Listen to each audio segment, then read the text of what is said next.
This is Platinum Northwest TV News. Good evening and thank you so much for joining us.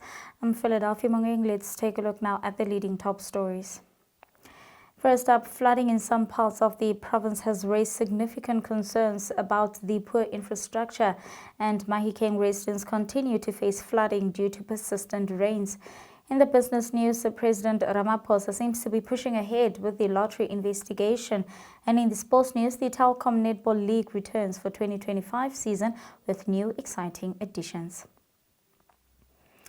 We begin here. Flooding in various parts of the Northwest province has raised significant concerns as the public voice frustrations about service delivery in the region. In the Alabama community of Clarksdorp, residents feel the government is not doing enough to improve infrastructure. Flood-damaged roads riddled with potholes pose a risk of accidents, intensifying their dissatisfaction. In other news, meanwhile, residents of Mandela Park and Bethel Village in Mahikeng continue to face flooding due to persistent rains that have been ongoing since the weekend. The rising water levels have left parts of the village submerged, disrupting daily life and raising concerns about further damage. Residents reported that streets on the flooded side of the villages have made it impossible for cars to navigate. Children are forced to wade through the water to reach school transport, and the situation is worsening as the water threatens to enter homes. This has heightened concerns about the property damage and safety for vulnerable community members.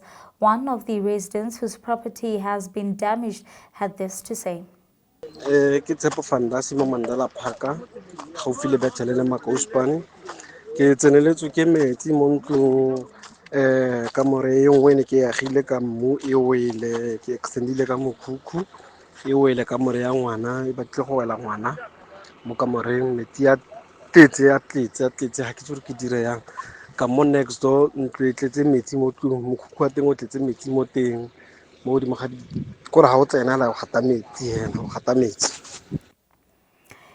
more news, a planned cabinet meeting has been postponed for the time being as the African National Congress demands a reopening of talks with the Government of National Unity. However, the Cabinet Office maintains that there is nothing suspicious and that is simply a scheduling problem. Thursday's meeting was due to be the last one before the recess, given the disagreements between the Democratic Alliance, Freedom Front Plus and other GNU partners. It would have most likely been a tense meeting. The current events in the GNU have raised some suspicions about the advisory sent to various departments postponing Thursday's cabinet meeting, with some cabinet members recommending that the ANC, which has decided to re-examine its coalition talks, may not want to be in the same room with its colleagues who are also political rivals and who are opposing the budget proposed by ANC-appointed Finance Minister Enoch Godongwana.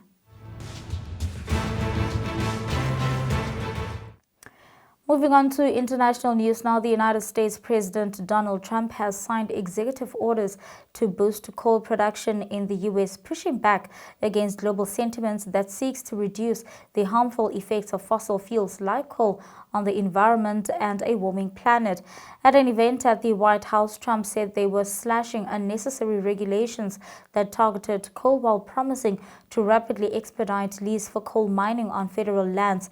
The coal industry has been in decline over the last decades in the U.S. amid a global push towards renewable energy sources. Trump also signed a proclamation granting coal-fired power plants a 2-year exemption from federal requirements to reduce the emission of toxic chemicals, while ordering the Energy Department and other agencies to study whether more coal-powered stations could supply electricity for AI-driven data centers. And with that, let's take a look now at the business news.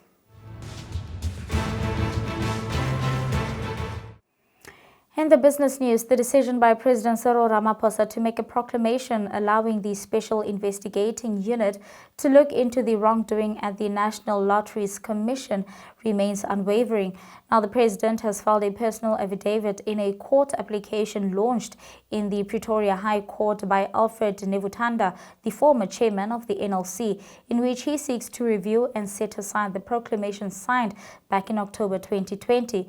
According to Ramaphosa opposing affidavit, the application granted the SIU the power to look into maladministration at the NLC between January 2014 and October 2020, which lies under Nevutanda's tenure.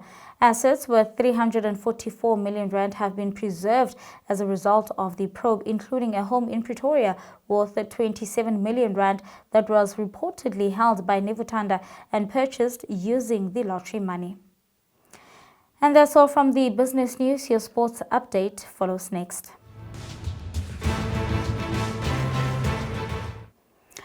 In netball news now, Netball South Africa, in collaboration with Telkom, yesterday announced the return of the Telkom Netball League. Africa's largest franchise netball competition is set to commence on Saturday, the 26th of April at the Sun City Super Bowl. Now, the Telkom Netball League has solidified its status as Africa's premier franchise netball tournament, providing a dynamic platform for top talent. With support from Netball South Africa and Telkom, this year's edition expands to include two new teams, the Spar Baby Proteas, that's South Africa's under-21, and invitational side Zimbabwe. The Telkom Netball League returns with 3 power weeks supported by the Banyana District Municipality. Speaking ahead of the much-anticipated season is netball coach, or rather President Cecilia Molokwane, who expressed excitement about the growth of the league. And netball this year, I can tell you, when we talk about the Telkom of this year, it's going to be an exciting one. Because I can tell you the Jaguars coach wants to win. The Craneham's coach wants to maintain the crown. And the Fireballs coach is saying, I once won it. I want to win it again. So it's going to be, and the Stings are saying, we've been knocking on this door. You know, we've been knocking, and we don't want to knock anymore. We want to take this. So it's going to be very exciting. Don't even forget the B section. Very exciting section to watch. You don't know who's going to win at what time. The main thing about this year's tournament, Martha, my president from Zambia, is the under-21s are playing in this tournament. And we make sure that we prepare them well so as we can go and beat you in Gibraltar. We beat you once here at home, but now we want to go and beat you in the world. In Africa, we did. So we wanted to make sure that we prepare them well so as we can go and not participate, Deputy Minister. There's a difference going to a tournament to participate and to compete. We want to compete, and we are going to Gibraltar to compete. And the good news is Zimbabwe is coming. Zimbabwe will be playing TNL this year. Zimbabwe national team. That's how we are growing TNL, and that's why we are spreading our wings to say, Zimbabwe asked us. We did not even say to them, we did not invite them MECs. We never invited them. They asked us to say, can we be part? This is a competition that one needs, that one can participate in. We've got a sponsor now. They want to be part of us. Can we come? You know, as a South Africans, hospitality and accepting people is what we love doing, and growing the sport together. We did that. And this is going to be very exciting. I remember when the CEO called me and said, who are the models of this year, President? And I'm like, the under-21s will be the models. I want South Africa to know them. Everybody knows about the Spar Proteas, but people don't know about the baby Proteas that are going to the World Cup. I said, I want people to know them. And as they come in here, I wish whoever will be announced them can do justice and say, this is Mbali Dipoko, because I know them by heart, all of them. I wish people can say, this is Mbali Dipoko. Mbali originates from Herigwala in a district in KZN. She's now studying at the University of Free State. I wish people can know what I know and say that about these players. So people can know these players and know who they are. I wish people can say, this is Carla Victor.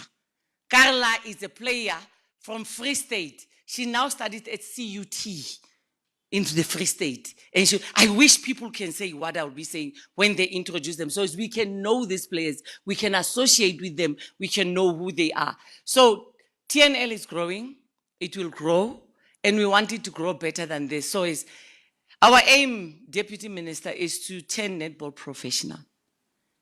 TNL cannot be killed.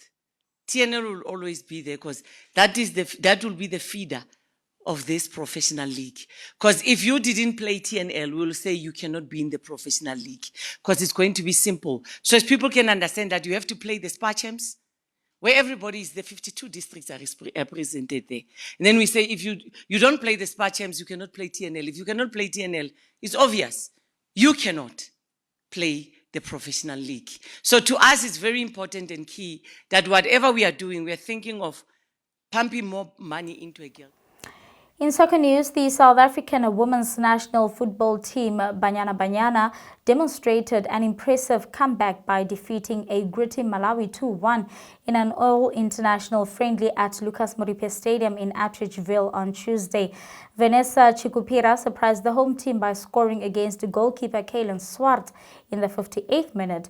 Despite this challenge, the Cecil-sponsored squad were remarkably resilient. Their perseverance paid off when the second-half substitute Hilda Mahaya equalized in the 75th minute.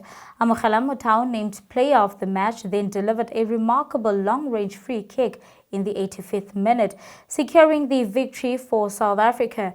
Now, this hard-fought win was particularly significant as it marked Nompumelelo Nyandeni's 105th and final cap for the national team.